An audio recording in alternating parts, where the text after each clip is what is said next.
And welcome to an all new Melanie's Muses, where it's all TV talk all the time. New videos coming to you every Monday, so if you haven't clicked that subscription button yet, what are you waiting for? Click now and never miss a video.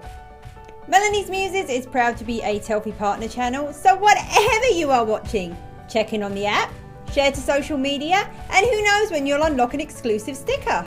Today's Melanie's Muses is going to be all about The Vampire Diaries. With The Vampire Diaries recently coming to the end of its 8-season run, I asked on my Facebook page what people would think about a Vampire Diaries video, and they said they'd like to hear my thoughts. So here they are.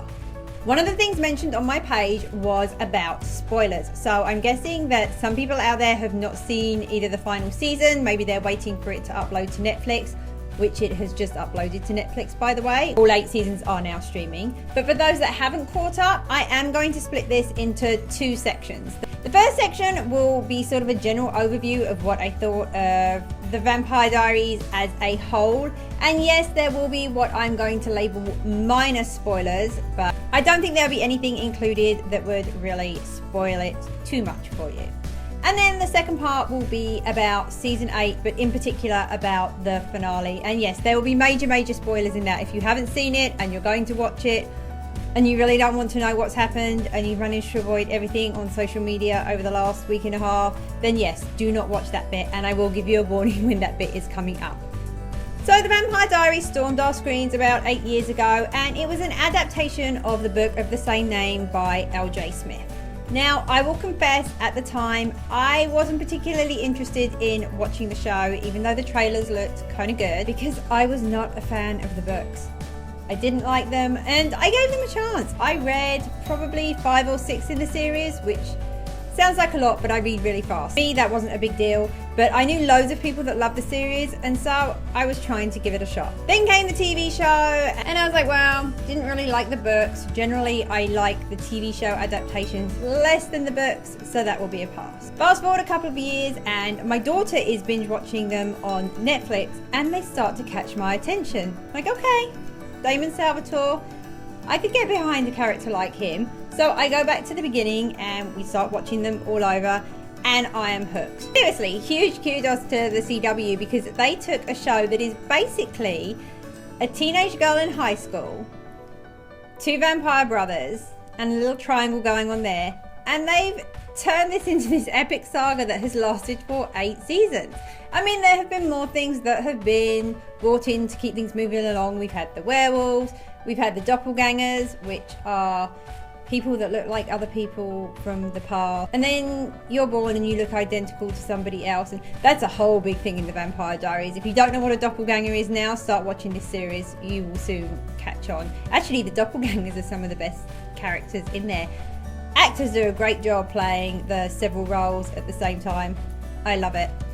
Okay, so we had the doppelgangers, they brought in the heretics. There have been a plethora of other mystical creatures that have been brought into the show to keep things moving along. Oh, of course, you've got the witches, the originals. Of course, they have their own spin-off show, which is still going for right now. I'm not sure if that will keep going. Maybe now the Vampire Diaries isn't on, it will keep going, because Vampire Diaries fans will be looking for something new to watch.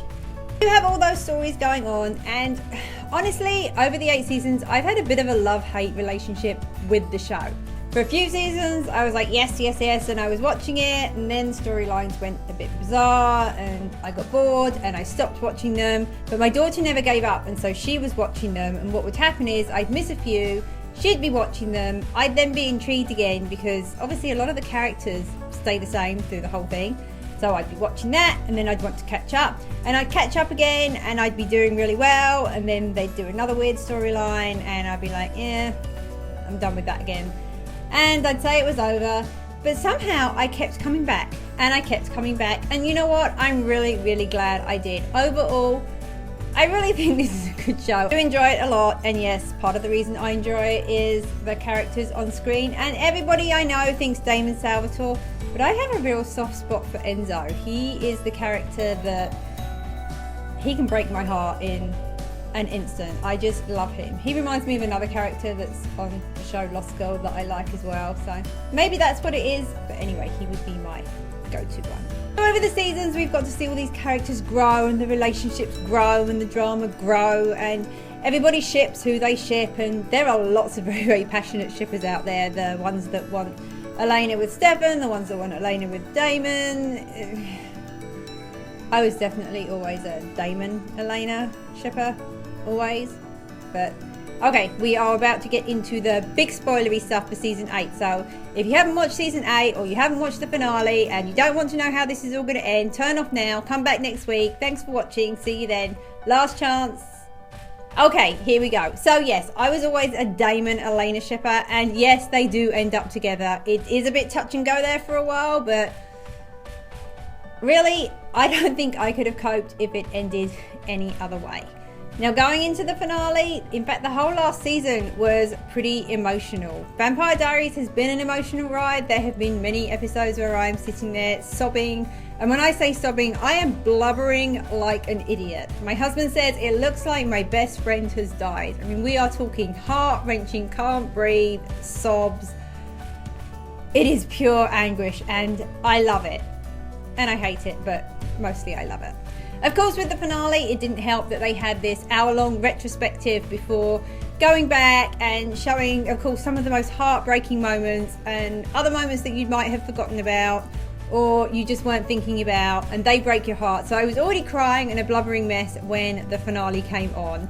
But now here's the things for the finale. The Vampire Diaries really had a lot of pressure on its shoulder for this finale. I mean, they had been building for this the whole season. The fans knew it was going to end. The fans knew how they wanted it to end.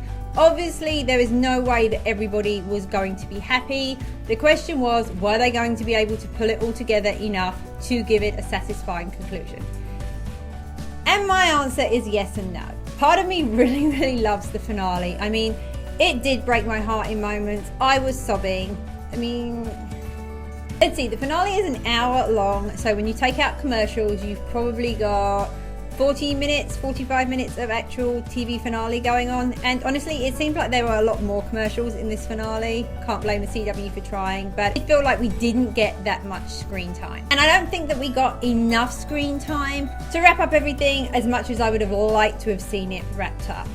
Did we get answers to who Elena ends up with? Yes, Elena ended up with Damon, but the whole part at the end with their lives, it was a really, really big flash forward, and I think we flash forward to them being dead.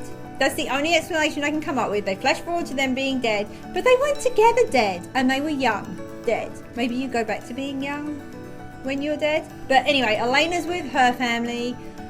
Damon goes to his house, he opens the door, of course Stefan is there, and a very nice hello brother moment. I have read a couple of theories about this, and I guess the idea is that, hey, maybe they could meet up in the afterlife down the road. You know, they could all be getting together for a big barbecue or cookout, or I don't know. It just felt that we'd had this epic story, and then that moment was just like, okay, so they're dead, and we didn't get to see a wedding, we didn't get to see them have children, we don't know what their lives were like. I mean, there was nothing. It was literally, show is over, Damon and Elena, dead, this is their afterlives with their family, and it was kind of happy, I guess.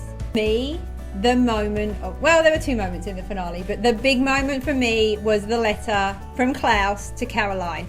No secret, I am a huge, huge, huge Caroline Klaus shipper. I want them together. I want them together so badly. It absolutely hurts. I am hoping that she will make the crossover to the originals. For me, that would be absolutely amazing. And this letter that he sent left the door open, and Stefan's dead, and she's still a vampire, and Klaus is an original, and that would be epic. Yes, let's make that happen. Let's have a show where Caroline goes off there, and that will make me happy.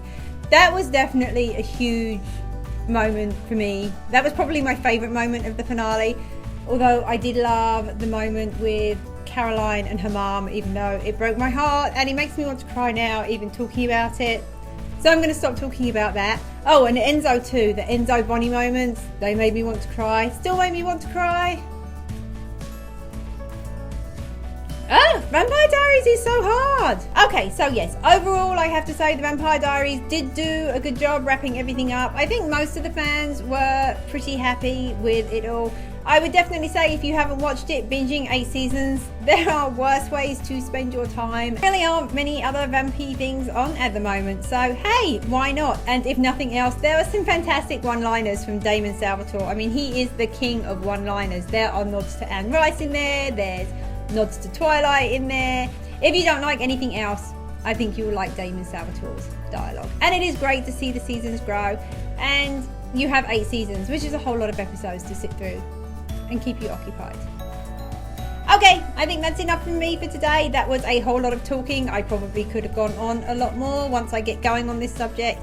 It is kind of hard to shut me up, but I would love to hear your thoughts. So as always, thank you for watching. Please leave me a note below with your thoughts, comments. Tell me if you've watched the show. Tell me if you've never watched the show. Did you like the finale? Did you hate everything? Tell me who your favourite characters are. Tell me the characters you love to hate. Just tell me anything. As always, be sure to do the fun YouTube things, like, comment and subscribe, and I will see you back here next week for an all new Melanie's Muses. Bye!